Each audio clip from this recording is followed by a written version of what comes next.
Okay, welcome back teachers and tutors. Now let's consider Siddhartha by Hermann Hesse. And now let's look at the themes. The major themes, the first major theme is that of inner versus exterior guidance. But inner versus exterior guidance is all about how Siddhartha learns that enlightenment can only be reached from within and not by seeking or looking for external religious leaders or religious ways of leading us to that absolute truth.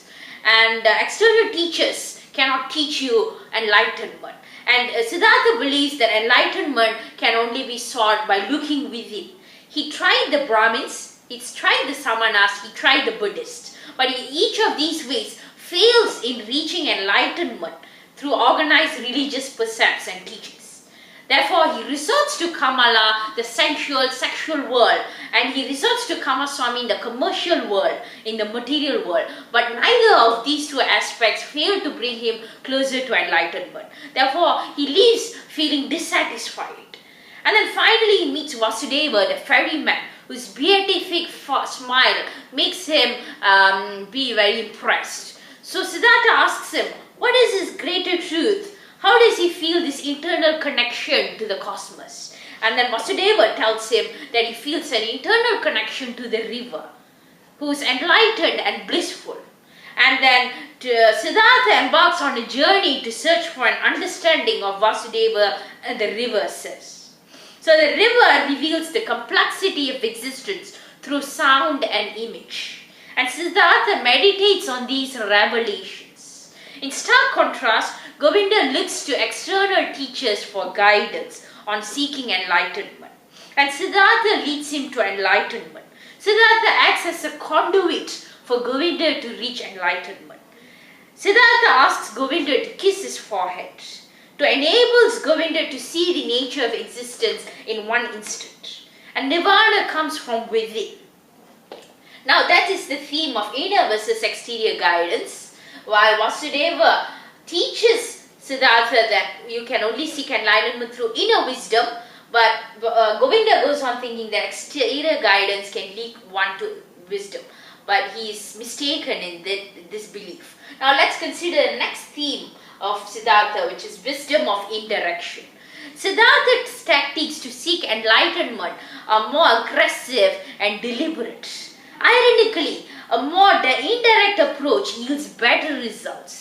Govinda is dedicated to the practice of Buddhist devotions. Siddhartha rejects these methods after trial and error and relies on intuition for guidance. Govinda tries too hard.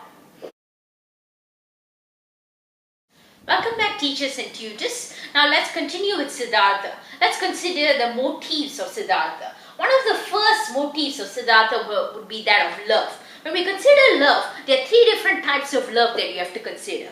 The love between Siddhartha and his father, which he rejects to follow the Samanas. Buddha's compassionate love. Kamala's physical and sensual love. And Siddhartha's fatherly love for his son.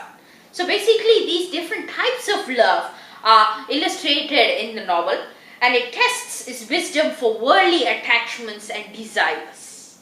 Now let's consider the other motif, that of polarities and the O. There are two different polarities. One is the attachment versus detachment. This would be linked to the samsara versus samana. Samsara means those of worldly desires, attachment to worldly desires. Samsana means those of attachment to non-worldly desires. In other words, detachment from worldly desires.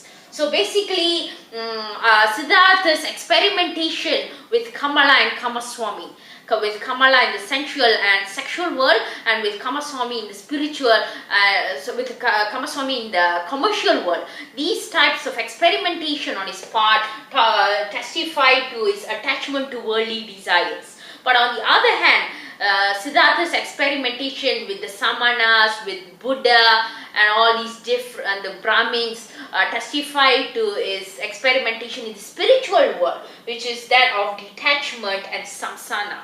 So basically, the balance of these polarities is required to seek enlightenment. You cannot just seek samsara to get to enlightenment, you cannot just seek samsara in order to get to enlightenment. You need to have experienced both and sort of achieved or struck a balance in between them, in between the two polarities, so as to achieve an Om state, so that you can seek enlightenment. This ties in very closely with the motif of love, the three different types of love that I've outlined to you. Okay, welcome back, teachers and tutors. Now let's continue with the symbols of Siddhartha.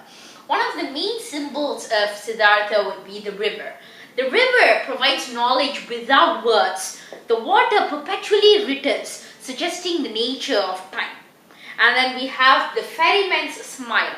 His beatific and blissful smile impresses Siddhartha with his peaceful state, as Vasudeva smiles at Siddhartha with a great enlightened look on his face. And enlightenment is communicated without words. And Siddhartha himself does not exhibit a smile until he has achieved his own enlightenment at the end of the play. And this smile enables Govinda to realize that Siddhartha is like Gautama, someone who has sought enlightenment through his own means, through looking inwards. Now stay tuned for the character analysis of Siddhartha.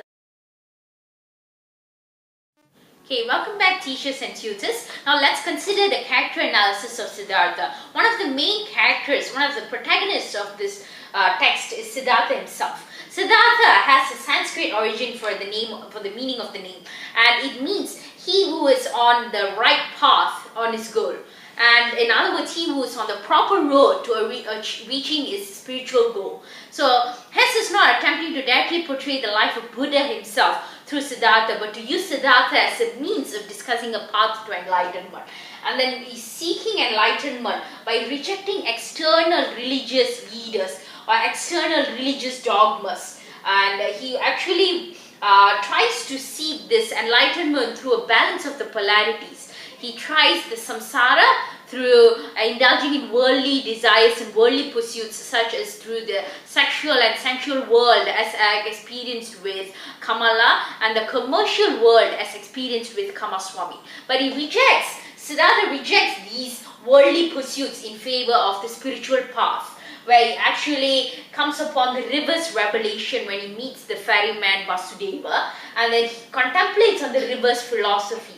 He actually meditates near the river and he seeks enlightenment by looking within. Okay, welcome back, teachers and tutors. Now let's continue with the character analysis of Siddhartha. Who is Govinda? Govinda is Siddhartha's best friend, and he follows religious leaders leading him onto enlightenment. And he seeks enlightenment by looking outside as opposed to looking within the path that Siddhartha chose. And there's a final meeting at the end between Siddhartha and Govinda, in which Siddhartha acts as a conduit for Govinda's enlightenment. And he's merely a follower of religious dogmas, but nonetheless he's very determined, because he does not give up. Just because he is seeking enlightenment through external means does not make him any less determined than Siddhartha. So that is it for Govinda. Now stay tuned for the character analysis of Vasudeva. Okay, welcome back, teachers and tutors. Now let's continue with the character analysis of Siddhartha. Let's consider Vasudeva the ferryman. He's an enlightened ferryman. He leads Siddhartha to his spiritual enlightenment. And Siddhartha is very impressed with Vasudeva's serenity and tranquility and peacefulness. And his beatific and blissful smile actually impresses Siddhartha so much that Siddhartha questions Vasudeva about the reasoning behind it, about the motivations behind it. And Vasudeva credits his wisdom to the river. He says that the river's philosophies or unspoken truths actually have influenced him to meditate upon the meaning or purpose of life. And Siddhartha becomes an apprentice to Vasudeva and meditates upon the same teachings of the river.